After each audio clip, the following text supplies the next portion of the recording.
e a gente conversa agora aqui na Band News FM com o cientista político e colunista da Band News FM, Fernando Schiller. Professor, muito obrigado pelo seu contato aqui conosco na Band News FM. Gostaria de ouvir a sua primeira análise desse pedido de prisão preventiva que foi feito pela Polícia Federal, com a concordância da PGR e, portanto, a decretação da prisão preventiva de Jair Bolsonaro pelo ministro Alexandre de Moraes. Bom dia, professor. Tudo bem, Furmento? Tudo bem, Michele? Olha, vamos analisar tecnicamente todo esse processo, né? O que houve? Primeiro, uma justiça a jato, né? Quer dizer, um pedido feito na sexta-feira, já tem uma decisão aqui, eu acabei de ler a decisão aqui, analisar, inclusive conversar com alguns juristas, de 17 páginas, né? É uma espécie de evento, fato, decisão, texto, redação, feito tudo no mesmo dia, né?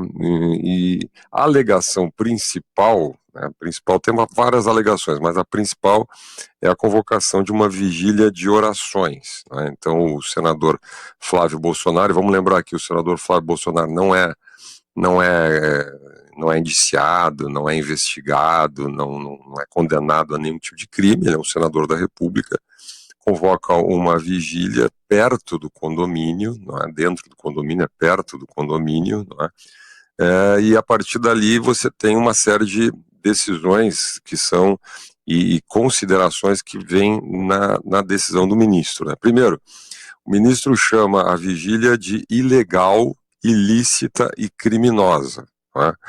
A pergunta, acho que jornalística, que a gente tem que fazer é em que momento uma vigília de orações é criminosa e ilegal, né? Onde é que está na lei, na Constituição brasileira, que uma vigília é ilegal? O que o ministro poderia ter dito, na minha interpretação, e dos juristas com os quais eu me consultei para essa análise, assim, bom, a vigília é legal, né? Fazer uma vigília, fazer orações, etc., é perfeitamente legal, aliás, é garantido pela nossa Constituição.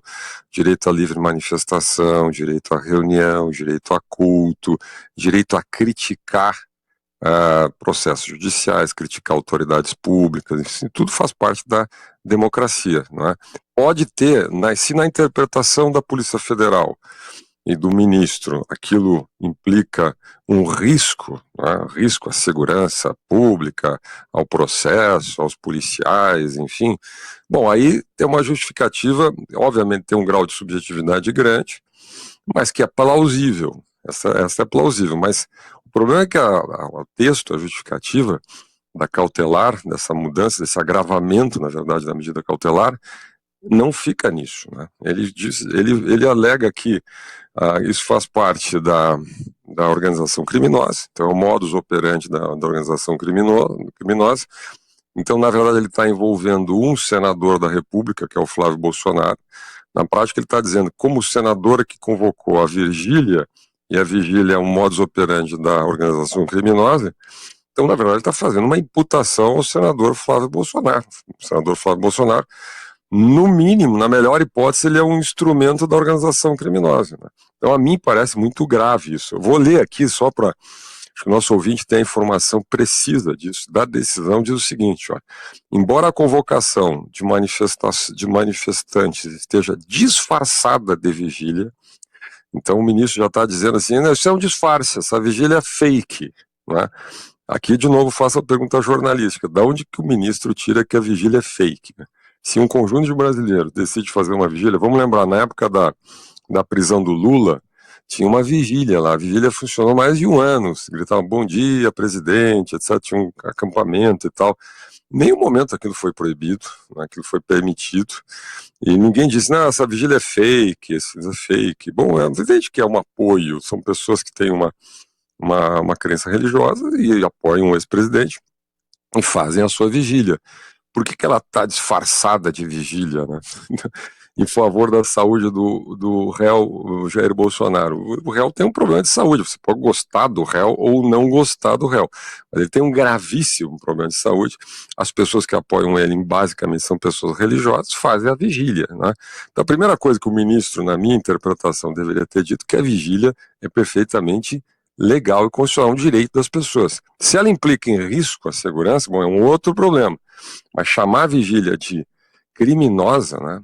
Ele diz depois o seguinte, olha, utilização de manifestações populares criminosas com o objetivo de conseguir vantagens pessoais, repetindo o modus operandi da organização criminosa referida pelo referido Léo, liderada pelo referido réu. Então, bom, e aí por que ela seria criminosa? Porque, segundo o ministro, ela é um disfarce, né? E segundo, porque ela tem discurso de ódio contra as instituições, contra decisões do Supremo Tribunal Federal. E aqui eu de novo faço a pergunta jornalística. Criticar o Supremo Tribunal Federal, chamar o Brasil de ditadura do judiciário, contestar decisões tomadas por autoridades, não é crime em lugar nenhum do mundo, a não ser em ditaduras, né? Em democracias, lembra na época, vamos lembrar de novo, do Lula, né? O PT foi à ONU, o PT foi ao Vaticano, o PT foi no mundo inteiro fazer comícios, dizendo que aquilo era uma perseguição, que era a ditadura, que não, né, que era um preso político. Bom, ninguém nunca contestou aquilo, né, porque das pessoas protestarem, criticarem, etc. Se agora nós estamos criminalizando o pensamento, criminalizando uma vigília pelo seu discurso, pela sua crítica, né, dizendo que ela é um disfarce e tal, eu acho que nós estamos na lógica da Lei de Segurança Nacional, né, que foi extinta em 2021. Então eu acho problemático, acho muito problemático, acho que é uma discussão grande que vai acontecer no Brasil. Mais uma, né? A gente tem tantas discussões, mais uma que a gente vai ter que parar para pensar um pouquinho nas próximas semanas. Hein? Na sua visão, pelo que você já leu da decisão, Schiller, essa questão da vigília teria pesado ainda mais do que a próprio outro argumento utilizado da tentativa de violação da tornozeleira eletrônica? E queria também sua avaliação, a gente já teve uma apuração em Brasília do nosso repórter Caia Messina, com conversas ali com ministros do STF, pelo menos 3 ministros do Supremo Tribunal Federal, avaliando que não houve nenhum exagero. E pelo que você já trouxe aqui na sua visão, a gente pode classificar como um exagero esse pedido? Olha, vamos lá, né? Que os ministros ouvidos digam que não há nenhum exagero, não há nenhuma surpresa, né? Você tem hoje um julgamento de um personagem. Vamos lembrar um ponto, acho que um ponto também que, na minha visão jornalística, é importante. O ex-presidente Bolsonaro não tem foro por prerrogativa de função, né? O próprio conceito, isso é inequívoco, não há margem para interpretação aqui. A prerrogativa é de função. Como ele não é presidente da República já há quase 3 anos, né, os processos contra esse presidente deveriam ir para a primeira instância, como aconteceu com o Lula, como aconteceu com o Michel Temer, com todos os presidentes, né? Você sai da presidência, você perde a função. Essa é a mesma coisa que vamos lá, você é jornalista de uma emissora, um jornalista, você tem uma prerrogativa, lá, usar o carro da empresa, por exemplo. Quando você sai da função, você perde aquela prerrogativa, né? Um pouco isso que reza a nossa Constituição. O Bolsonaro, o Supremo tomou uma decisão, uma chamada interpretação, entendimento, uma espécie de foro eterno. Então ele fica eternamente lá julgado pelo Supremo. Não é julgado pelo pleno, é julgado pela turma. Hoje você tem 2 turmas. Se o presidente fosse julgado pela segunda turma, é provável que o resultado seria outro. Então nós temos 2 Supremos com 2 visões diferentes, 2 turmas. A primeira turma sempre vai dar 4-0. Sempre deu 4-0, eternamente dará 4-0. Essa é a maior probabilidade, né? Agora, na segunda-feira, vai ter a reunião da turma para referendar a cautelar. Eu aposto aqui, olha, o melhor vinho gaúcho com vocês aqui no fim de semana que vai dar 4-0, né? Porque é quase um jogral aquilo ali, né? Então, isso foi o conteúdo do voto dissidente do ministro Fux, que acabou saindo da primeira turma, né, foi apedrejado, né, aquele voto dele, mas ele disse tudo isso, ele disse, não tem foro, se fosse para o Supremo tinha que ser na turma, não é? Então todos os elementos que são elementos formais, não é? Eu acho que nós no Brasil, acho que aqui é uma reflexão talvez interessante no fim de semana, nós no Brasil temos pouco apreço, nós que eu digo todo mundo, né, o sistema político, Congresso, pelas regras do jogo. As regras do jogo. Só que uma república é feita de regras do jogo, né? Nesse caso, a minha interpretação, de novo, a gente não está seguindo a regra do jogo, né? Então, assim, o ministro toma decisões, né, e são altamente subjetivas. Na minha interpretação, essa prisão cautelar, o agravamento dela, a transferência lá para a Polícia Federal, se fosse apenas razões de segurança, apenas essas razões, poderia ter uma via justificativa. Não é? Mesmo assim, ela seria tênue, não é? Porque você teria que inferir que uma vigília criaria um sério e grave, claro, problema de segurança. Não é? Mas não foi isso, né? Foi muito além disso, aí começa a surgir o problema. Professor, também na decisão há ali situação de uma possibilidade de fuga e exemplos de outros aliados do ex-presidente que fugiram aí no trâmite do processo, a deputada Carla Zambelli, o filho do presidente também, Eduardo Bolsonaro, que foi ao exterior e não voltou mesmo depois aí do processo. Existe uma situação na Câmara também, que ele é um deputado hoje que cumpre um mandado fora do país, numa situação que a gente não tinha visto anteriormente, e a situação que chama mais a atenção, talvez, do deputado Alexandre Ramagem, também condenado no Supremo Tribunal Federal, no processo que também condenou Jair Bolsonaro, e que a APF está apurando agora como ele conseguiu deixar o país, visto que o passaporte dele estava retido. Ele teria pegado um carro, fugido literalmente do país, porque atravessou a fronteira sem um passaporte e depois conseguiu chegar aos Estados Unidos, e na decisão consta essa possibilidade de fuga aí, né? O que chama mais atenção. Então são apontados pelo menos 3 elementos para essa decretação de prisão preventiva. De que maneira esses movimentos do bolsonarismo podem também ter agora influenciado essa decisão contra Jair Bolsonaro? Olha, Frumento, vou te dizer assim, olha, isso é completamente absurdo, não é? Porque existe um pressuposto básico no nosso Estado de Direito, que está na Constituição, inclusive ninguém pode ser punido pelos crimes cometidos por terceiros, não é? Então, assim, essa ideia de que um grupo político, então você tá, né, todas as pessoas que são ligadas ou aliadas ou cometem um delito, você vai pagar a conta, né? Então isso é completamente absurdo do ponto de vista do Estado Democrático de Direito. Além disso, nesses 3 casos que você citou, 2 deles são muito estranhos, né? Porque a deputada Carla Zambelli é uma deputada, né? A Constituição diz que para a perda de mandato deve haver uma autorização na Câmara dos Deputados. Para a prisão deve ser autorizado pela Câmara dos Deputados. Isso nunca foi feito, né? Foi decretada a prisão e a perda do mandato diretamente no Supremo Tribunal Federal, né? Então, de novo, essas são as perguntas que o jornalismo, né, o bom jornalismo que a gente faz aqui na Band, precisa perguntar, porque senão a gente só repete o release do Supremo Tribunal Federal, né? A gente tem que perguntar as coisas, quer dizer, qual é o conteúdo dessa decisão e como é que ela se refere à lei brasileira, o que está escrito na lei e na Constituição, né?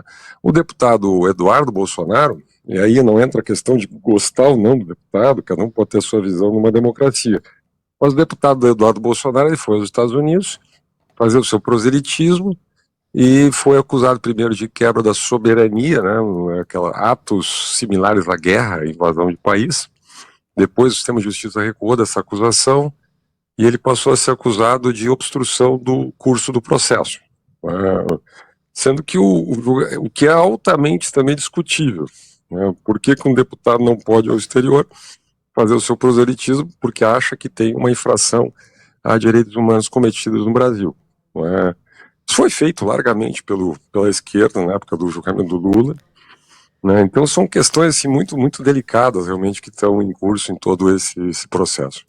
Professor Fernando Schiller, rapidamente para a gente finalizar, que eu sei também que seu tempo está curto, a gente tem aí a prisão decretada em regime fechado, prisão preventiva de Jair Bolsonaro, e é o 4º presidente da República a ter essa prisão decretada, mesmo que preventivamente, desde a redemocratização. Então a gente está falando dos últimos 40 anos. Isso já aconteceu com o ex-presidente Lula, também com Michel Temer e com Fernando Collor, todos eles depois de terem deixado a presidência da República, e agora Jair Bolsonaro. Na sua visão, e a gente obviamente não é algo que um país deva se orgulhar, né? Mas na sua visão é um sinal de que, de alguma forma, a democracia funciona ou não aqui no país? Olha, essa é uma pergunta para gente, para muitos programas, né, Michele? Eu diria assim, eu acho que nós temos uma democracia, mas não necessariamente uma democracia liberal constitucional, né? Eu acho que a democracia brasileira hoje ela se enquadra muito nesse conceito que a ciência política chama de iliberal, né? Por que isso? Porque a regra do jogo varia muito no Brasil. Nós temos muita insegurança jurídica. Então, primeiro, a gente tem muita subjetividade em decisões do Supremo, então, que a gente chama, em geral, de juristocracia, né? Por exemplo, isso que eu falei, não tem foro, né? A pessoa não tem foro. Mas a gente não se importa muito, afinal de contas o Supremo está dizendo que não precisa de foro, então não tem foro, então está tudo bem. Não está tudo bem. Isso está tudo bem no Brasil, né? Isso que é o iliberalismo. A regra diz uma coisa, né? A autoridade decide hoje e está tudo bem, a gente vai levando, não questiona, faz de conta que, bom, que ok, né? Então, assim, isso incomoda, né? Então, o Brasil é um país, você tem assim, bom, tem que ser julgado pelo pleno. Não, vai para a turma, mas está tudo bem. Aí a manifestação, no caso de hoje, né, faz uma vigília, a vigília é criminosa, é ilegal, ilícita. Não é ilícita, não é criminosa, não tem. Bom, mas está escrito lá que é, então é. Né? A gente vai levando essas coisas assim. Eu acho que o Brasil, nós, por exemplo, não pode ter censura prévia, né? Todo mundo, se vocês entrevistarem 100 juristas aqui no programa, os 100 vão dizer que não pode ter censura prévia. Só que tem, né? Tem centenas de casos de censura prévia nos últimos anos no Brasil. A gente, na Band, aqui nos últimos anos, a gente foi listando os casos, fomos comentando os casos, etc., que a gente faz um jornalismo autêntico aqui, né? Mas a gente vai levando isso, né? Não tem imunidade parlamentar no Brasil, mas não tem, né? O deputado vai lá na tribuna, faz a denúncia, é indiciado, é processado e tal. O mesmo caso do Eduardo Bolsonaro é esse, né? Por que ele não volta para o Brasil? Não é porque ele é maldoso, de novo, não estou entrando no mérito, não quer voltar para o Brasil, porque se ele voltar para o Brasil vai preso, o deputado vai preso, possivelmente, ele sabe disso, né? Não pode ir para o exterior fazer denúncias sobre infração de direitos humanos no Brasil? Ele acha, né? Eu não estou dizendo que eu acho nem que a gente acha, estou dizendo ele acha isso. Se ele acha isso, ele tem direito de fazer isso. Você pega o caso agora do Eduardo Tagliaferro, você imagina o seguinte, quer dizer, um funcionário público, um perito criminal, denuncia autoridades. Essas denúncias podem ser verdadeiras ou falsas, né? Ele diz que tem lá as comprovantes, etc. Elas não são investigadas, mas a autoridade que é denunciada transforma o denunciante em réu, nada é investigado, né? E ponto, fica por isso mesmo, né? Se a gente for somando todas essas coisas, o Brasil é uma democracia muito estranha, né? A verdade é essa. Fernando Schiller, cientista político, comentarista da Band News FM, participando aqui dessa cobertura da prisão preventiva do ex-presidente Jair Bolsonaro. Obrigado, viu, Schiller? Até uma próxima. Valeu, pessoal. Bom trabalho, bom fim de semana.